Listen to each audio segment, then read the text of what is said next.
Барлықтарыңызға сәлем. Бүгін мен сіздерге эксперимент атты киноды қысқаша айтып беретін боламын. Видео басталмас бұрын қазақ тілді контенттің дамуына үлес қосып, міндетті түрде арнаға тіркеліп, лайк басып қолдау көрсете отырыңыздар. Кино Тревис аттың жігіттің оқиғасымен басталады. Ол қарттар үйінде жұмыс жасайтын. Оны бірде өз бастығы кабинетіне шақырып алып, қаржының жетіспеушілігіне байланысты жұмыста қысқарту болып жатқанын айтып, Тревисті жұмыстан қысқартады. Бұл уақытта қалада әскери адамдарды елге қайтару бойынша митинг өтіп жатқан болатын. Митинг барысында Тревис Бэй атты қызбен танысып, кешкісін пиво ішуге пивной барға барады. Әңгіме барысында қыз өзінің жақын арада Индияға кететінін айтып, Тревиске бірге баруға ұсыныс тастайды. Бірақ Тревистің әлем аралауға артық ақшасы жоқ болатын.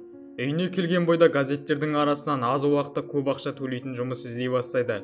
Оның назары 2 апталық жұмыс бар, күніге $1000 төленеді деген жарнамаға түседі. Көп ойланбастан келесі күні сұхбаттасуға барады. Сұхбаттасуға біраз адам келген болатын. Дәрігерлер оларға эксперимент жасайтынын айтып, мән-жайды толықтай түсіндіреді. Бұл экспериментке түрмеде отырып шыққан адамдар қатыса алмайтынын айтады. Және де бұл эксперимент 2 апта болады. 2 аптада оларды неше түрлі сынақ күтіп тұрады. Көп ұзамай оларға эксперименттен өтетін эксперимент жасайды. Эксперимент барысында адамдардың басына арнайы құралдарды кигізіп, оларға адамдарды өлтіріп жатқан, адамдардың соғысып жатқан, адамдардың қуанып жатқан видеоларын бірінен соң бірін қоса бастайды. Олар бұл видеолардан өздерін жайсыз сезініп, көздері қызара бастайды. Тәжірибелік эксперимент аяқталған соң Тревис Бэйға келіп, арнайы эксперименттен өткені туралы айтып беріп, жақын арада Индияға баратын ақшасы болатынын айтады. Дәрігерлер тәжірибеден жақсы өткен 26 адамды ғана іріктеп алады. Оларды арнайы қаланың сыртындағы базаға алып келіп 2 топқа бөледі. Бірінші 18 адам түрмеде тұтқындалушы топ болса, қалған адамдар сол 18 адамды күзететін күзетші болады.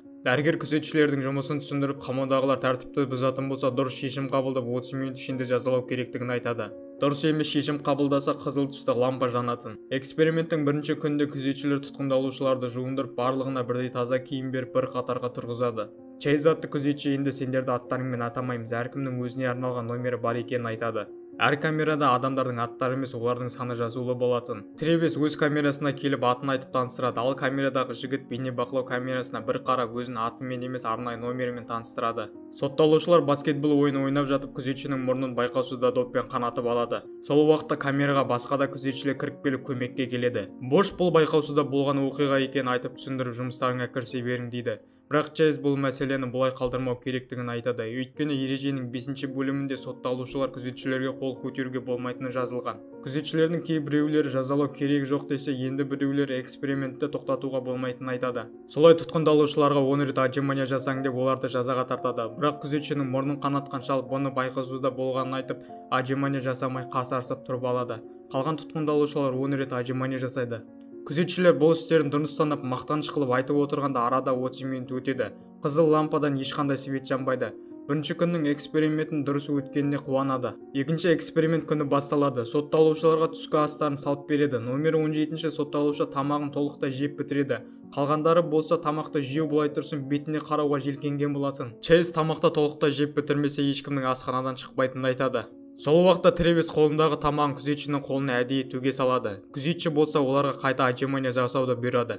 Бірақ күзетшінің сөзін ешкім тыңдамай, барлығы тамақтарын күзетшіге лақтыра бастайды. Күзетшілер қайта жиналып тұтқындарды жазалау туралы ақылдаса бастайды. Баррис өз идеясын айтады. Түнде күзетшілер тұтқындалушылардың камерасын аңдытушы етіл шаша бастайды. Ал Тревистің қолдарын наручникпен торға байлап қояды. Баррис атты күзетші енді бұдан былай ешқандай бұзақылыққа жол бермейтінін айтады. Баррис туалетке кіре бергенде өз мүшесінің тұрып жатқанын көріп қуанады.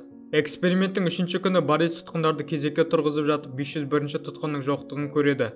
Бенджи қант диабетімен ауырып жатқан болатын. Оған өте қатты тәтті батончиктер қажет еді, бірақ ол складты сөмкесінде қалып қойған болатын.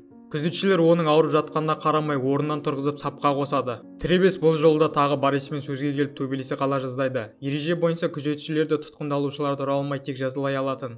Күзетшілер мәселені ушықтырмай барлығын қайта камераға жатқызып тастайды. Тревистің камераласа не күзетшілермен ерегесе беруін тоқтатуын сұрайды. Тревис оларды күзетші ретінде санамайтынын айтады. Олар жай ғана образға қатты кіріп кеткенін айтады. Түнде күзетшілер Тревисті камерадан алып шығып, оны байлап қойып шашын алып тастайды. Борис Тревисті жерге жатқызбаса, Тревистің бетіне кіші дәретін сындырады. Бош күзетшілерге бұлай жасағандар дұрыс болмағанын айтады. Тағы осылай жасайтын болса, эксперименттің бітіп қалып, барлық ақшасыз қалатынын айтады. 4-ші күні Тревис диабетпен ауырып жатқан Бенджиге бір тілім нанды күзетшілерден тығып әкеледі. Кешкісін Тревис Боштан көмек сұрайды. Диабетпен ауырып жатқан Бенджидің инсулин көтеретін дәрісінің сөмкесінен әкеліп беруін өтінеді. Бош складқа барып сөмкеден дәрін алады. Бұл уақытта Чезе ұйықтап жатқан тұтқынданушыны камера жоқ жерге апарып зорламақшы болып жатқан еді. Бірақ амалы іске аспай Борис оларды ұстап алады. Сол уақытта Бориске камера қарап отырған күзетші жүгіріп келіп Боштың сөмкелерден дәрін алып жатқан видеосын көрсетеді. Бірден алдынан шығып Боштың қолындағы дәрілерді алып қойып кімге апара жатқанын сұрайды. Бош дәрілерді Тревиске апара жатқанын айтады. Борис дәрілерді өзі апарып беріп Тревиске әлі де кездесеміз деп тиісіп кетеді. Күзетшілер Тревисті туалетке әкеледі. Борис Тревиске туалетті жу деп жазаға тартқысы келеді. Бірақ Тревис жумайым деп ерегесіп қақшиып тұрып алады. Сол уақытта Борис Тревистің басын унитазға тығып қинайды. Арада біраз уақыттар өткен соң Борис Бошты сөйлесуіміз керек деп әжетханаға шақырады. Әжетхананың алдынан оны басқа да күзетшілер ұстап алып ұра бастайды. Эксперименттің 5-ші күні тұтқындалушыларды Бошпен таныстырып, оған 76 деген атпен номер береді. Тревистің көті құрттап бұл жолы үстіндегі киімін шешіп тастайды. Борис болса киіміңді қайта ки деп айта бергенде барлық тұтқындалушылар үстіндегі киімдерін шеше бастайды. Сол уақытта Тревис бейнебақылау камерасының қасына өрмелеп шығып, бізді босатың деп айқайлап жібереді. Борис Тревисті еденге жатқызып алып, енді бұлай жасама деп қорқытып жатқанда, бұны көріп шыдай алмаған Бенч Бористің желкесінен салып қалады. Борис болса дубинкімен қақ шекеден ұрып жығады. Бенч сол жерде қайтыс болады. Тревисті күзетшілер котелға қамап тастап, қамаудағыларды әр камераға бір-бірден отырғызады. Келесі күні Чез өзінің аррам ойларын іске асырмақ болады. Тревис қызы берген браслеттің көмегімен котелдан қашып шығады да Чезбен төбелесе кетеді. Чезден камералардың кілтін алып бәрін босата бастайды. Бұны көрген күзетшілер сасқалақтап, не істерін білмей жан-жаққа бытырап қаша жөнеледі. Бұл уақытта күзетшілердің арттарынан тұтқындалушылар қуалап келе жатқан болатын. Солай күзетшілер воротаның есігін ашпақшы болады, бірақ есік ашылмайды. Арттарында келе жатқан тұтқындар оларды ұстап алып ұра бастайды. Борис төбелес кезінде Тревисті пышақтағысы келеді, бірақ ойы іске аспай Тревистен өзі таяқ жеп қалады. Сол уақытта әлгі қызыл лампадан свет жанып, воротаның есігі ашылады. Светтің жанғаны эксперименттің аяқталғанын білдіреді. Солай барлығын автобуспен тиеп алып кетеді. Эксперимент толықтай аяқталмаса да, қатысқан күндер үшін әр адамға $14,000 чегін береді. Арада біраз күндер өтеді. Жаңалықтардан әлгі экспериментті жүргізген дәрігерлердің ұсталғанын айтады. Тревис болса қолындағы бар ақшасымен Индияға келіп Бэймен кездеседі. Осылайша кинода аяқталады. Видеоны лайк бас, комментарий қалдырып, арнаға тіркеліп қазақ тілді контентті бірге қолдайық.